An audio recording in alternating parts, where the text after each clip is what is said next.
Let's square this thing up a little. The Crossett Lumber Company, set up in the late 19th century, was a cornerstone of industrial development in Crossett, Arkansas. But the company's success wasn't just due to its lumber operations.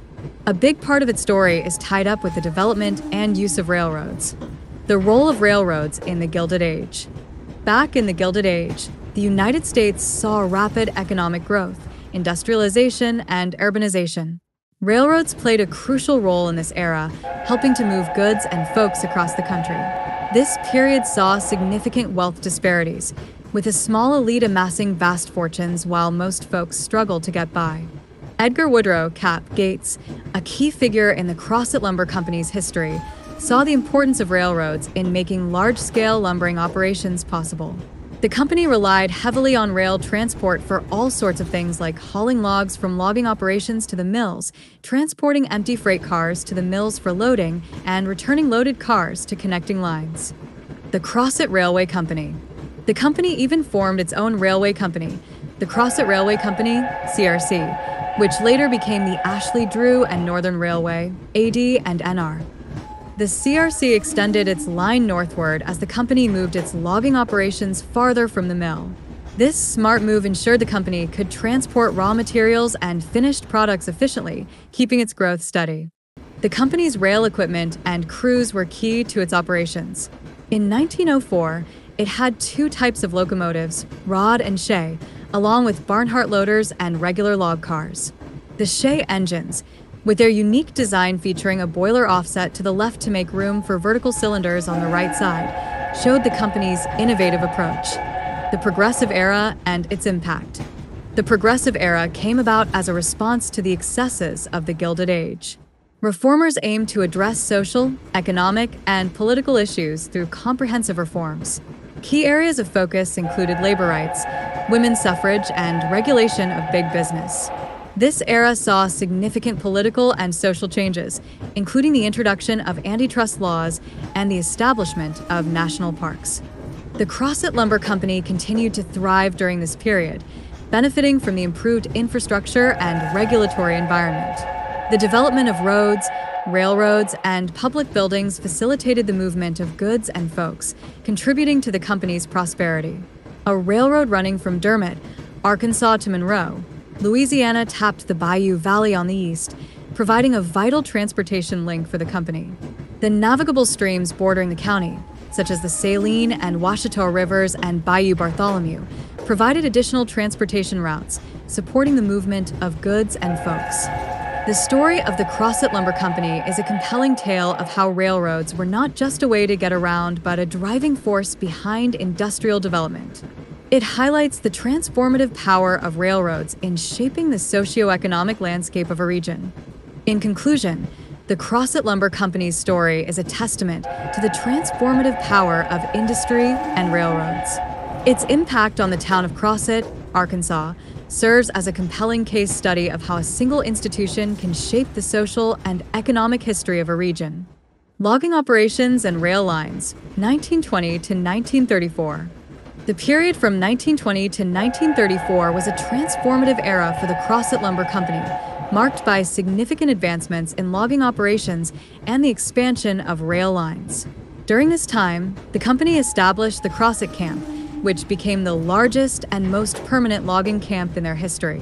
The camp's strategic location and well-planned infrastructure facilitated efficient logging operations and the transportation of timber.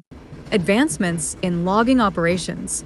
The logging operations at the Crossett Camp were initially labor-intensive, relying heavily on animal power. Horses, mules, and oxen were used to transport logs to the rail lines, where they were then shipped to the sawmills. However, the introduction of steam-powered equipment and later internal combustion engines revolutionized the industry, increasing productivity and efficiency. The rail lines connected to the Crossett Camp were vital for transporting the harvested timber to the sawmills and eventually to markets across the country. There were 4 main lines leaving the camp over the years, although not all were in use simultaneously. The distances to the end of these lines were farther away from camp than any previous logging operations. The members of the log crews were taken from camp every morning, but longer rides were required to reach the cutting areas. Key rail lines and logging spurs. The great mass of rail lines west of the camp, some of which crossed what is today's U.S. Highway 425, was a heavy concentration of spurs. There was a Y where engines could be turned around that joined the main line. Even the new camp with its big switch yard did not have a Y other than this one, and hence no apparent way to turn engines. This one was likely used for that purpose until the camp closed. The spurs north of the Y would store a lot of cars, but there was plenty of room on sidings at camp. These are located in an area logged in 1921, and they probably were the spurs laid to gather up the logs on that site. The last main lines were likely the two that are further east, one to the north ending 15 miles away from camp and to the southeast of Hamburg, and one to the south ending on the west side of the A&LM about 3 miles north of Beekman. The north main line had another spectacular layout of logging spurs as shown. The south main line was no doubt in heavy pine timber also, although there is no evidence of as many spurs, but the few that were on the 1948 aerial photos are shown on this map. At the west end of this main line, Crossett Lumber Company crossed both current U.S. Highway 425 and the A&LM and reached within 1 mile of the cutting that was done a few years earlier as shown by the dated logging lines when the camp was at Prairie du Butte. No doubt additional timber was obtained after the Crossett camp was established, and the track was laid to that timber just as they always had to complete the harvest. The log spurs about 4 miles east of the camp were down into the bottomlands of Overflow Creek. The main line leading into this had to go down a fairly steep escarpment that separated the pine lands from the western edge of the original floodplain of the Mississippi River. There was no pine in this area, and Crossett Lumber Company came to cut the virgin hardwood, a departure from their normal operations of the past.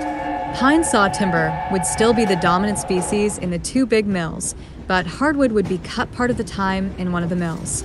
A log crew was probably assigned to harvesting the hardwoods, but the other crews were left on pine, no doubt as the sawmill needed both species. Commitment to sustainable forestry. By the late 1920s, the management of Crossett Lumber Company had decided to attempt to grow pine saw timber to sustain indefinitely the sawmill operations.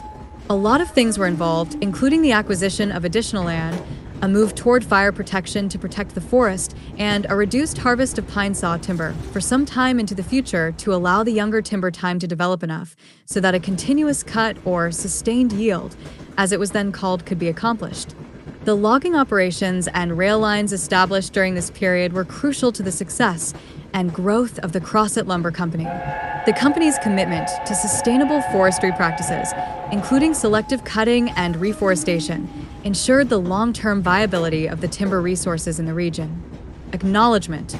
This essay is based on the research and findings from the book History of the Mills, Logging Camps, and Early Forestry Operations of the Crossett Lumber Company by O.H. Doogie Darling.